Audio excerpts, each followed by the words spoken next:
Hey, today we're going to talk about who's getting extra EBT benefits, who's getting P-EBT, what's up with those senior flex cards, some changes to some important food programs, and at the end of all of our announcements, I'm going to answer some of your questions. So stick around because we have a lot of important information to go over today. All right, here we go.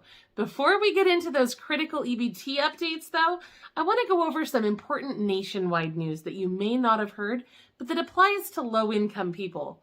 Just a little tax reminder to start us off. Low-income workers without children can now receive up to $1,502 from the Earned Income Tax Credit.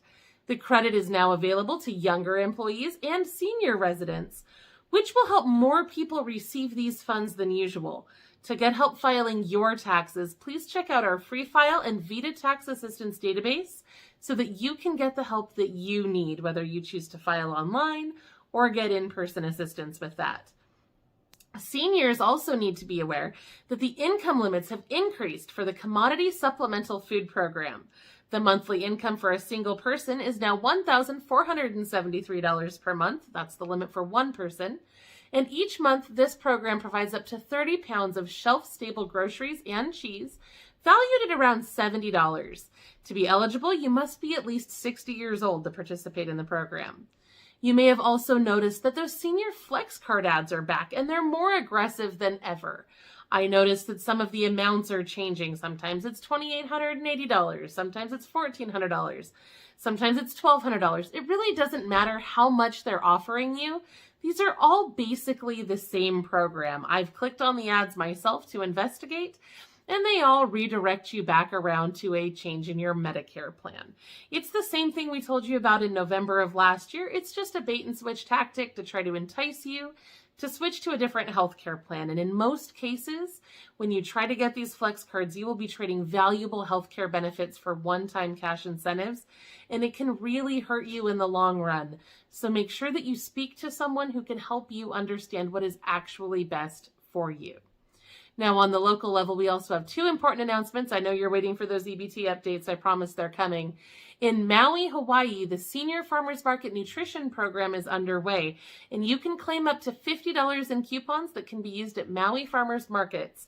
In order to be eligible, you must live on Maui Island, you must be at least 60 years old, and you must meet income requirements. Now, I know if you don't live in Hawaii, you may think this doesn't apply to you, but this program does exist in all areas. The starting time and details are just different. So please, if you're interested, look into that in your area.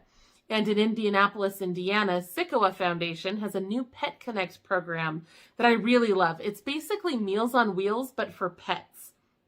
They deliver a whole month's worth of pet food to eligible pets that provide companionship for their senior owners.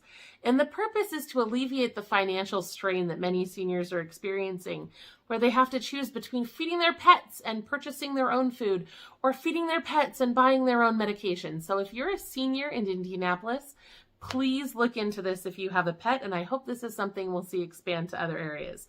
And now let's get to those promised EBT updates. More areas have been approved to issue extra food benefits in the month of March.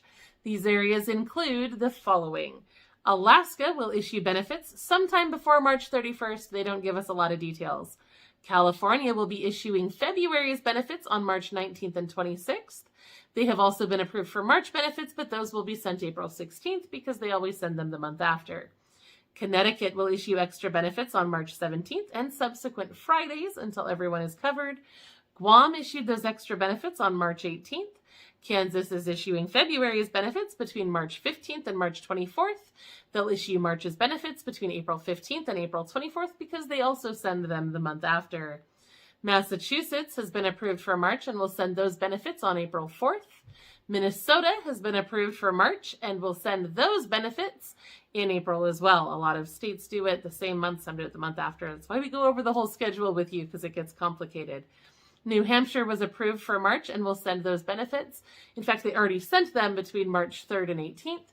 New York will issue extra food stamps by March 30th. No details on who gets what when. The Virgin Islands issued extra benefits on March 11th.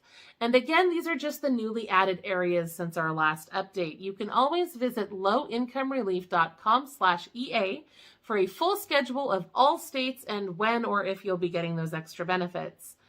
Of course, more areas have also been approved for P-EBT as well, and here's the current schedule for that. Again, we're just going over the new areas in this video. Florida will begin accepting applications in April and will process payments every 2 weeks thereafter. Guam will be issuing retroactive benefits for summer 2021 this month. Nebraska has established a tentative schedule, and again, these are always subject to change. Summer 2021 benefits will be paid in March, that's this month. August through October will be sent April 20th. Benefits for November through January will be sent on May 19th. Benefits for February through March will be sent on June 16th, and benefits for April through May will be issued on August 16th. Puerto Rico will be issuing benefits for August through December in March, and benefits will be sent monthly thereafter, so that should be pretty consistent. Texas will send benefits to cover August through December in late April, and benefits for January through June in early August. Utah will issue benefits to cover September through February in May. Payments for March and April will be sent in June. Payments for May and June will be sent in July. And any missed payments will be made in October. Sorry, I know this is really complicated. And again, these are just the new states that were added after our last update. We have a list of all states and their statuses and schedules at lowincomerelief.com/P-EBT, where you can find all of the information no matter where you're at. So on a personal note, I just want to apologize. I know I've missed our last 2 live videos over the last 2 weeks. Our family is going through some stuff right now, and it's keeping me away from my desk a lot of the time, but I am doing my best to keep up. I have seen so many of your comments offering prayers and support and just kindness, and I wanted to thank you. I really appreciate each and every one of you who has reached out and left those comments. So before we wrap up here, I just want to go over some of the questions that we've received over the last couple of weeks. For those of you that have been here a while, you know that I like to answer questions that we've received through the week so that I can put time into researching and trying to make sure that I give you the most accurate information possible.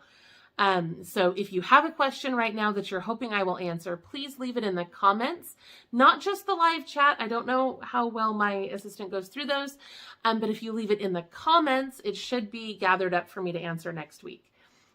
So in the meantime, a few people have asked me to make changes to a few programs.